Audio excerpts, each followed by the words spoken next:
जो शेवटचा दिवस असतो ना त्याला प्रसाद म्हटलं जातं आणि वारकरी संप्रदायामध्ये शेवटच्या दिवसाला काला म्हटलं जातं. पण काला सुद्धा काय आहे? काला सुद्धा काय आहे? लेख लक्षात.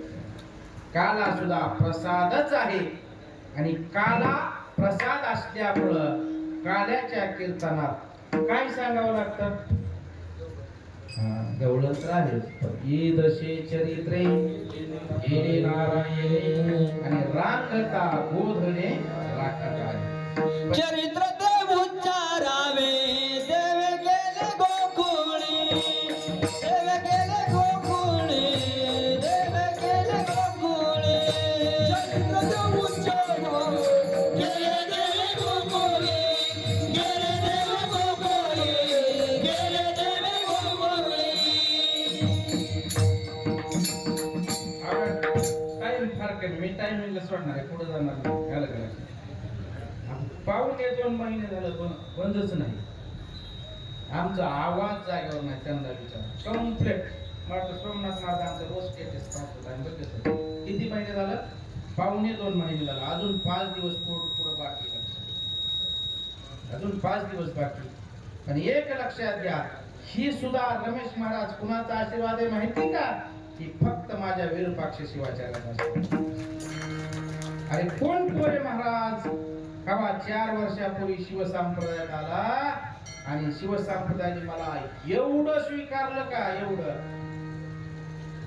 रमेश महाराज सांगून जाईन तुम्हाला. पहिली शिवकथा आमची आपशिंग्यात झाली. पहिली कुठं झाली? आपशिंग्यात झाली. त्याची सांगता 3 दिवसापूर्वी झाली. पण ऐकणारी म्हणत होती, महाराज ही 10 वर्षापासून तुम्ही कथा करीत असताना 10 वर्षापासून. कथा कोणची होती? पहिली होती. याचा सुद्धा आशीर्वाद माझा महाराज, ही गुरुचाच प्रसाद आहे. मला गुरुचाच प्रसाद आहे. एवढं सोपं नाही महाराज. एका स्टेजवर बसून 3-3 तास बोलायचं आणि आजचं उद्या बोलायचं नाही. लक्षात. त्याच्यासाठी आशीर्वाद मी सांगत होतो की जरी काला वारकरी संप्रदायामध्ये असला आणि ज्याचं चिंतन करतो ना त्याला सुद्धा महाराज प्रसादच घ्यावा लागला. रात्री रमेश महाराजांनी सांगितलं की सगळ्या अंगाला खीर लावली सज्जनांनो आणि फक्त पायाला लावली नाही. ज्या ठिकाणी गुरुच्या प्रसादाने स्पर्श केला नाही त्याच्यापासून अंत झाला कृष्ण परमात्म्याचा. लक्ष. म्हणून जगामध्ये 18 संप्रदाय आहेत. किती प्रामुख्याने संप्रदाय भरपूर आहेत, पण प्रामुख्याने 18 संप्रदाय आहेत. 18 संप्रदायातून एकच संप्रदाय असा आहे की त्याला गुरु परंपरा नाही. सज्जन ही डायरेक्ट त्यांचं देवाशी कनेक्ट झालं. पण 17 संप्रदाय असे आहेत ना त्यांना गुरु प्रणाली गुरु तत्व मान्येत.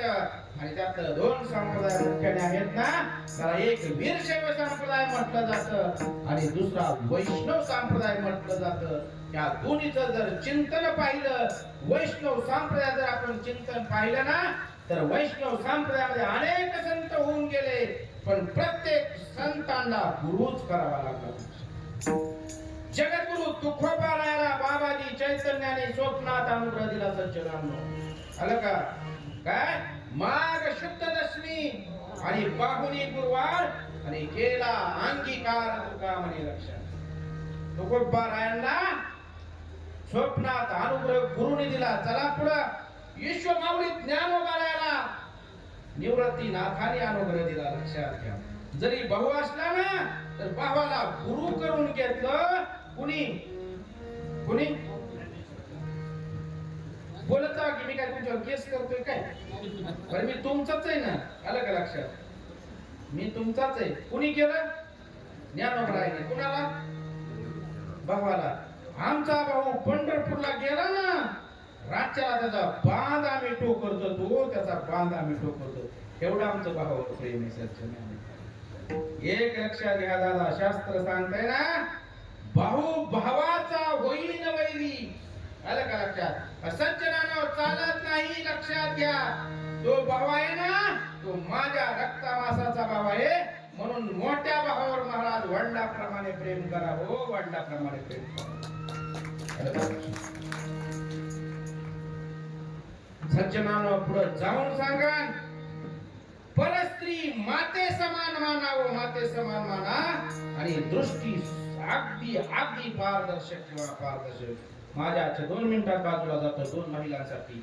माझ्या छत्रपती शिवाजी महाराजांपाशी मुस्लिमांची मुलगी आणली होती ना, त्यावेळी सांगितलं होतं तुम्ही हिच्याशी विवाह करा.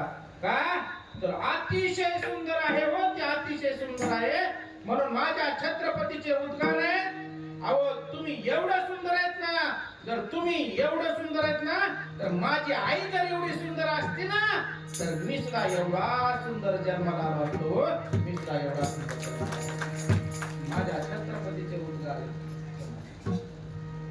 पुढे स्वामी विवेकानंद शिकागोला गेले महाराज, शिकागोच्या परिषदेमध्ये. पण ज्यावेळेस स्वामी विवेकानंद सकाळी बाहेर पडले ना, एक परस्त्री त्याने स्वामी विवेकानंदला म्हणती, ओ विवेकानंद तुम्ही माझ्याशी लग्न करा हो, माझ्याशी लग्न करा.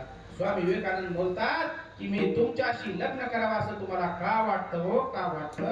त्यावेळी सांगितलं तुम्ही बुद्धिमान आहात, तुम्ही विचारवंत आहात आणि तुम्ही दिसायला सुंदर आहात.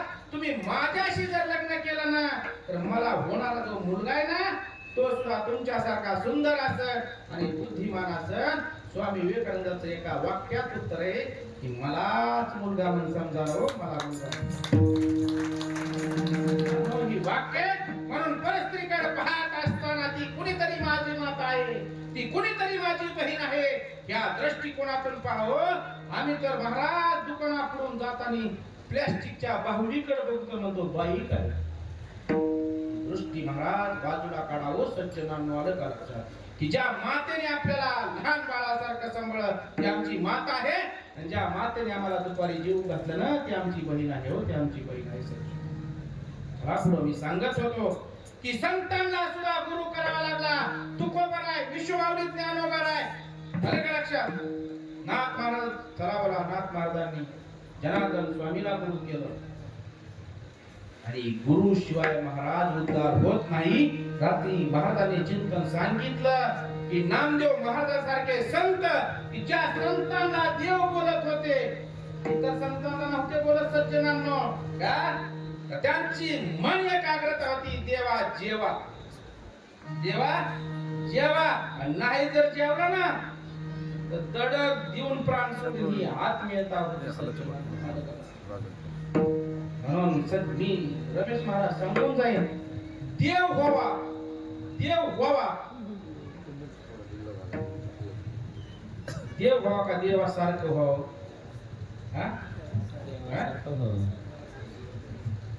सच्चिदानंद देवासारखं व्हा, देव होऊ नका. देवासारख्या जी समाधान आहे ना, ते देव आम्ही सांगतो देव पहावयाशी गेलो आणि तिथंच थांबला महाराज. पण देवाच्या सानिध्यात गेला आणि देवा बरोबर राहिला ना, तर सगळं महाराज करता येतात. म्हणून देव होण्यापेक्षा देवासारखं व्हा. सज्जनांनो नामदेव महाराज देवाला जीव घालीत होते, पण ज्यावेळेस वाळवंटात संतांची परिषद भरली आणि मला वाटतं गोरबा काकाने थापाटलं मारलं मस्तकात आणि सांगितलं नाम्या अजून कच्चाय बाळा, अजून बाळा तू कच्चा आहेस. त्यावेळेस नामदेव महाराज म्हणजे हो काका नका सांगू, आयुष्यात कधी देवाला जीव घातलं का.